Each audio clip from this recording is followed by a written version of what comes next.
Hello Gemini, Sun, Moon, Rising, and Venus signs. Kamusta kayo? Sana po nasa mabuti kayong kalagayan. Welcome back po sa Star Tarot. And kung bago kayo dito, welcome din po. Thank you sa inyong support. I truly appreciate it and God bless you all. November 9 po, itong mga messages ninyo, intuition. And you trust your intuition. It has been guiding you to answers that you seek. Ayan, Gemini. May mga questions kayo, no? May mga hinahanap kayong dahilan, rason, mga ganon, kasagutan sa inyong mga tanong. Hindi nyo na kailangan maghanap outside of your world, kumbaga, nasa sarili ninyo. From deep within you, you know, nandyan ang kasagutan na sa inyong mga tanong na hinahanap. No? Kaya, pagtiwalaan nyo lang, no? Pagtiwalaan nyo lang kung ano nare-receive ninyong mga mensahe through your intuition because nandyan ang kasagutan, no? Sa mga tanong ninyo, sa mga hinahanap ninyo. We have creation. Ayan. Being creative is a wonderful way of witnessing the unfolding of your limitless creative soul. So, ang napipick up ko dito, maaring you're going to start something new. Dito Gemini, meron kayong bagong endeavor, bagong project, bagong direction tatahakin. There is something new dito. You're going to create something new sa buhay ninyo, no? And maybe that is related to your creativity then, no? Na kung ano man ang gagawin ninyo. So most likely, mga proyekto ito, maaari proyekto sa bahay, no? Ang inyong gagawin. We have stillness. Ayan. Reflect on this moment with love, kindness, and compassion. Ayan. So, kailangan talaga ninyo na mag-meditate kayo, step back a little kayo from what is, causing you stress or sa daily grind ninyo, no? Sa daily routine ninyo. Kuha kayo ng kahit konting oras lang, konting panahon lang from that at nang sa gayon makapagmuni-muni kayo, makapag-isip-isip kayo, makapagpahinga kayo, no? Nang sa gayon marinig ninyo kung ano ang gabay sa inyo ng divine universe, no? Kasi yung mga intuitive messages na yan na nare-receive natin, Gemini, they come in a very subtle way, no? Kaya kung hindi talaga natin bibigyan ng panahon para mapakinggan natin, most likely talagang hindi ninyo yan mapipick up, hindi ninyo mararamdaman, hindi ninyo maririnig, no? Kaya yun ang panawagan sa inyo ngayon, put yourself into stillness nang sa gayon. Marinig ninyo din kung ano mga intuitive messages na pinapadala sa inyo ng divine universe, okay? We have limitless, you know your worth. You have limitless potential. You know that, Gemini?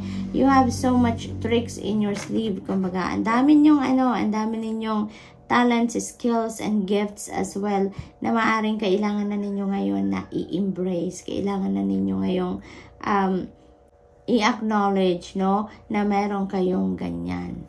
So, what else? We have eternity. Yan, give yourself permission to slow down, no? Give yourself permission to slow down kasi most likely, Gemini, lagi kayong busy, no? Siguro lagi kayong maraming ginagawa, marami siguro kayong laging naka-line up na gagawin, ano? Maring hindi kayo nauubusan ng to-do. To-do list, no? Parang hindi siguro nababawasan ng to-do list ninyo kasi pag may nagagawa na kayo, cross off nyo na, papalitan ninyo. So, parang nagre-replenish din ang inyong schedule na kung ano ang gagawin. Kaya ngayon, parang inimbitahan kayo dito to give yourself permission to slow down. Konting pahinga din, magpahinga din, mag-step back din kayo ng kahit konti and take a breather nang sa gayon, marinig ninyo kung ano yung mga intuitive messages sa inyo. Kasi it feels like to me, Gemini, na merong napakahalagang impormasyon dito or gabay na kailangan ninyong marinig or kailangan ninyong malaman, no? To help you sa inyong sitwasyon sa ngayon, no? So, yun ang ano ko dito, kaya pinag-i-slow down kayo. We have destiny, and it is not in the stars but in yourself. Destiny is in your, is at play sa buhay ninyo sa ngayon. So, may mga nadya siguro dito talaga sa inyo na dumadating na, and it is pulling you towards the path kung saan you will be in alignment with your destiny na. You will be in alignment with your purpose na sa ngayon, Gemini, no? May mga bagay na mag-unfold dito siguro sa buhay ninyo that are surprising para sa inyo kasi maaring hindi ninyo ito inasahan, hindi ninyo ito plinano, But, you know, that is what you need right now. Kaya, yun ang ipapadala sa inyo ng Divine Universe. So, good luck to that, Gemini. And that's all I have for you for today. I hope nakatulong ang mga mensaheng ito in some way. Thank you for watching. Love and light. Namaste. Hello Libra, Sun, Moon, Rising, and Venus signs. Kamusta kayo? Sana po nasa mabuti kayong kalagayan. Welcome back po sa Star Tarot. And kung bago kayo rito, welcome din kayo. Thank you sa inyong suporta. I truly appreciate it. God bless you all. Tignan natin ang mga messages ninyo for November 9. We have release. Ayan, release anything that keeps you from your path of authenticity. So, fall season sa buhay ninyo sa ngayon, Libra. It's about time for you to release, to let go, to purge something, no? Something that doesn't serve your highest good anymore, no? So, meron ditong papasok. Definitely, there is something new that is about to come in. Hindi na makapasok because maybe you're still full. Kaya iniimbitahan kayo ngayon na mag-release na kayo, no? Pag muni-munihan ninyo, figure out kung ano yung mga bagay, tao, sitwasyon that hindi naman na nakakatulong sa inyong soul's growth. It's about time now to let them go. Nasa gayon mo, ka-welcome na kayo. Ma-welcome nyo na ang mga bagong parating sa buhay ninyo that is going to be, you know, in support sa mga plano ninyo, in support sa inyong soul's growth, sa inyong soul's evolution, you know? So what else? We have channel. You are a channel through which healing energy reaches the world. Ayan. So, maybe ang iba sa inyo dito, Libra, you know already that you are a healer. You know that you have that gift, no, to heal the world, to heal the people around you, no? Yung mga ganon. Kaya, parang pinapakita sa inyo dito through this energy, no? Through this message na you are definitely a healer. Maybe this is a confirmation, no? Na hinihingi ng iba sa inyo dito para malaman ninyo kung talaga nga bang may healing power kayo, no? So this is confirming that also, Libra, for those who are looking for confirmation. So this is a message for you, no? Na you are a channel, you are being used as a channel ng healing power ng Panginoon, nang sa gayon makapag-heal kayo ng mga tao sa paligid ninyo, makatulong kayo sa maraming tao, no, through your healing energy. So what else, Libra? We have vibration. Your vibration is being raised to higher levels. You are connected to cosmic intelligence. Ayan, so in sync talaga kayo ngayon, no? Parang in sync kayo with the divine, no? Kung ano yung plan, no, ng divine universe para sa'yo. Talaga namang you can easily access that. You can easily listen to it. Yung mga ganun ba, no? So, it feels like to me na you have that spiritual power ngayon, extra na spiritual power na binibigay sa inyo, Libra, ngayon, so that you can do the things that you need to do sa ngayon. Na take action so that you can make things happen for yourself, no? Lalo-lalo na kasi may mga bagay siguro dito na kailangan mangyari that is in alignment with your purpose, that is in alignment with your destiny, no, Libra? So what else? We have full moon. And protect your energy and hold your stars close. And also, full moon, Libra, resonates with releasing, no? That resonates with releasing, with purging. Kaya, napakalakas na mensahe para sa inyo dito na may mga bagay na kailangan na kayong i-let go. May mga bagay na kailangan na kayong i-release. Huwag na kayong mag-procrastinate. Huwag na kayong magdalawang isip, no? I-let go nyo na talaga yan. I-let go nyo na so that makapasok na sa buhay ninyo ang mga bagay, sitwasyon, or mga tao na kailangang makapasok na nang sa gayon matulungan na kayo, no? Na mangyari kung ano man ang dapat na mangyari. Mag-manifest na sa buhay ninyo ang mga dapat na mag-manifest. Okay? And also, this is calling you to protect your energy, no? Protect your energy. Kasi you are an empath, Libra. You are an empath, you are a healer. So, mabilis, no? Mabilis kayong mag-pick up ng mga energies ng mga tao sa paligid ninyo. If that is also negativity na nasa paligid, maaano ninyo yan, mamamagnetize din ninyo yan. Kaya, in order to protect your energy, you know, you need to put the protective shield around you all the time, no? Lagi kayong mag-surround na lang ng mga tao sa paligid ninyo ng mga positive thinking people, mga inspiring people, yung mga mabubuti ang puso, yung mga ganon. That is one way of protecting your energy, no? Surrounding yourself with positive thinking people. Happy people, mga ganon. Limitless. Ayan, know your worth. Ayan, Libra, no? Know your worth. Kailangan ninyo na malaman ninyo talaga, no? Kung ano yung mga, ninyo, kung ano yung halaga ninyo, kung sino kayo, kung ano yung mga talents, skills, and gifts ninyo nang sa gayon, matutunan ninyo kung ano yung dapat ninyong approach sa buhay, approach sa ibang tao, yung mga ganon. Because you have that limitless potential, Ang dami ninyong tricks on your sleeve na bit-bit dito sa mundo, no? Kaya hindi kayo nauubusan ng ideas, hindi kayo mauubusan ng gagawin because you are limitless, no? What else? Breathe, inhale stardust, and exhale magic. Ayan. So, you also need to take a breather, Libra, you need to take a breather. You need to put yourself into stillness and solitude din sa gayon. Makapag-isip-isip din kayo, no? Makapag-reflect kayo ng mga bagay na kailangan ninyong i-let go, mga bagay na kailangan ninyong gawin, no? Para makasupport sa inyong soul's growth, yung mga ganon. At makapagpahinga kayo kasi maaring pagod na din kayo, no? Parang hinahanda kayo dito physically, mentally, emotionally, and spiritually para dito sa pag-i-embrace ninyo ng inyong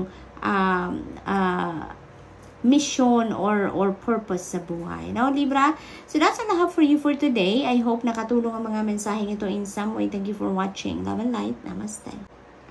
Hello, Aquarius, Sun, Moon, Rising, and Venus signs. Kamusta po kayo? Sana po nasa mabuti kayong kalagayan. Welcome back po sa Star Tarot. Kung bago kayo rito, welcome po kayo. Thank you sa inyong support. I truly appreciate it and God bless you all. Tignan natin po ang mga mensahe ninyo for today, November 9. We have magnificence. Ayan, Aquarius, you are amazing. You are magnificent and unique. But most importantly, you are enough. Kaya, never ever think na you are not good enough, no? Huwag ninyong isipin yan because hindi yan totoo. Ang katotohanan, you are good enough, you are amazing, you're magnificent, you're unique, no? Kaya huwag kayong panghinaan ng loob sa mga bagay na gusto ninyong gawin. Kasi, even though minsan nag-fail tayo or may mga bagay na hindi nangyayari despite our effort, huwag kayong paghinaan ng loob. Huwag ninyong isipin na hindi kayo good enough kaya hindi ninyo napagtatagumpayan ang mga ginagawa ninyo. Alalahanin ninyo, Aquarius, na not everything na gustuhin natin sa buhay ay nangyayari, 'di ba?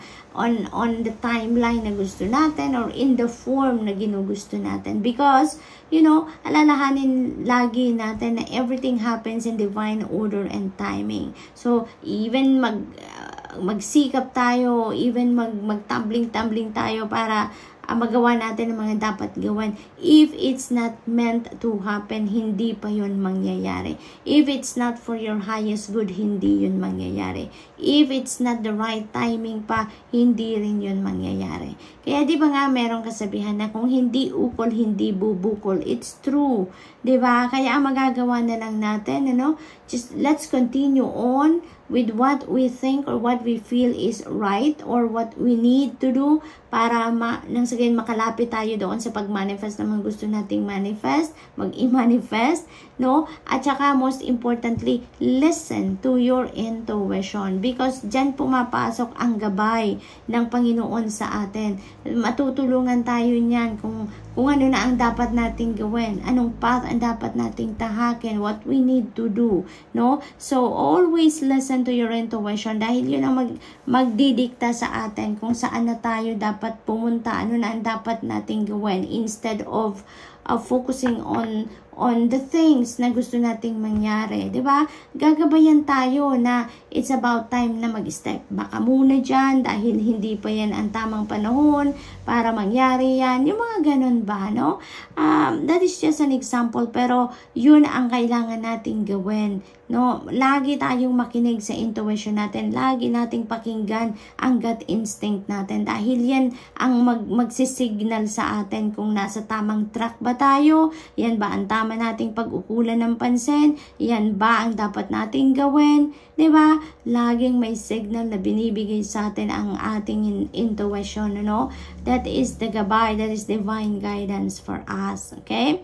Pero wag ninyong isipin na you are not enough because you are enough, no? You are enough just like other people, no? Siguro may mga nakikita lang kayo sa iba na siguro, bakit siya, very successful na siya, ganito, ganyan. So maybe I'm not good enough, kaya hindi pa ako nagsasucceed, no? Huwag din yung isipin yan kasi iba-iba tayo ng path na pinagdadaanan sa buhay. Diba? Alalahanin natin lagi na everything is divine timing, no? Maaring yun. The divine timing has come para sa kanila para magtagumpay na sila. Pero maaaring sa'yo, hindi pa yon ang tamang panahon. Diba? Kaya hindi pa kayo nagtatagumpay sa kung ano man ang gusto ninyong pagtagumpayan. Diba? May mga ganon. Kaya ang napakahalaga lang, Aquarius, no? Makinig tayo lagi sa divine guidance na sa gayon makarating na tayo doon sa dapat nating mapuntahan, no, at this time. Okay? We have advancement. Ayan. Strong energy is propelling you forward. Follow the steerings of your heart. See? Maaring ito na yun. Maaring ito na yung gabay na pinapadala sa inyo ng divine universe nang sa gayon pumunta na kayo sa path na dapat ninyong puntahan because who knows, nandyan na ang inyong tagumpay naghihintay. Maaring may ginagawa kayo ngayon na hindi yun ang dapat ninyong pag-ukulan ng pansin. Diba? Maaring ganon. And maybe may gabay na binibigay sa inyo, may nudge na sa iyo na pinapadala sa inyo to lead you to a different path dahil yung pala dapat ninyong pag-ukulan ng pansin ngayon. Nandun pala ang tagumpay na naghihintay sa inyo. So maybe, 'di ba? Ganun ang inyong sitwasyon, Aquarius. Love, live your truth and share the love that is in your soul. Ang napakahalaga din, no, na gawin natin kung ano yung sa pakiramdam natin. Lagi tayong makikiramdam sa puso natin because our soul knows, no, our higher consciousness, no, will dictate us, will tell us kung ano talaga ang nararapat nating gawin, what is best for us. So lagi lang tayong buhayin natin ang love sa puso natin. Always look at things, people, and situation in the eyes of love. So ang iba sa inyo naman dito, Aquarius, you know, maybe you are always looking at things, people, and situation in the eyes of love. No, you are always oozing with love, no, yung ganon. Kaya lahat ng ginagawa siguro ninyo or mga plano ninyo is based on love, no, is based on pagmamahal, pag-ibig sa ibang tao. Lagi kayong siguro mga iniisip ninyo, pinaplano ninyo sa buhay is always inspired by your love for other people, no, and for yourself. Dark side, don't hide yourself away. Ayan. So, live your truth. Di ba may sabi dito? Live your truth and share the love that is in your soul. So, live your truth. Walk your truth. No, don't hide yourself away. Even if yung mga bagay na or mga katangian ninyo na siguro hindi ninyo masyadong appreciated or hindi ninyo accepted, no, na meron kayong ganyan, na ganyan kayo. Maybe may mga bagay na ganon kayo, may mga sitwasyon ng iba sa inyo na ganyan. Kaya siguro may mga parte kayo ng buhay ninyo na hindi ninyo ma-share sa iba. Parte ng sarili ninyo na hindi ninyo mailabas. It's because tinatago ninyo dahil nahihiya kayo or maybe you are not proud of it, yung mga ganon. Pero sinasabi dito sa inyo, don't hide yourself away, you know, because that is part of yourself, Aquarius. And you know what? You never know, no, na yung ikinahihiya ninyo or hindi kayo nagkakaroon ng lakas ng loob na i-share sa ibang tao or ipaalam sa ibang tao kung ano man yan, mga talents, skills, or gifts ninyo siguro, no? You never know, kapag nilabas ninyo yan, you will be able to inspire many people, diba? To do the same. Or maybe, maka-inspire kayo ng maraming tao, mapasayakan ninyo ang ibang tao through that, diba? So, you never know, Aquarius, parte ng sarili ninyo. So, you should be proud about it. Now, you should be proud of yourself, okay? So, what else? Yun, wag ninyong pangunahan ng ibang tao. Kasi maaring, siguro, hindi kayo proud sa parte ng buhay ninyo na yan, parte ng sarili ninyo yan. Pero, naku, baka pag nalaman ng ibang tao na meron kayong ganyan, o gift ninyo, skills ninyo, talents ninyo, yung pala, you will be able to touch many people's lives by using that, diba? Aquarius. Know your worth. Ayan, Aquarius. Isa ding napakahalaga ninyong pagtuunan ng pansin ninyo. Alamin ninyo kung ano yung inyong halaga. Alamin din ninyo kung ano yung inyong mga kakayanan, no? Yung mga kasama na dyan yung mga skills ninyo, mga talents ninyo, yung mga gifts ninyo, no? Kaya wag ninyong itago ang mga yan. No, you have so much potential in you, Aquarius, no? Na maaaring hindi ninyo nai-embrace pa because for some reason siguro, hindi nga kayo proud of it, no? Or hindi kayo, or nahihiya kayo, maaaring ganun. Breakthrough. Ayan, for a star to be born, it must first collapse. This is not your destruction. This is your rebirth. So, napakaganda nito, no? Kasi, meron ditong breakthrough at hand, Aquarius. Maaring meron na kayong mga, ano dito, newness, new life, new path, no? Na mai-encounter or tatahakin sa ngayon. So, there are going to be things, significant breakthrough coming in that is going to open up new path para sa iyo or opening up new doors para sa iyo. So, good luck. That's all I have for you for today. I hope nakatulong ang mga mensaheng ito in some way. Thank you for watching. Love and light. Namaste.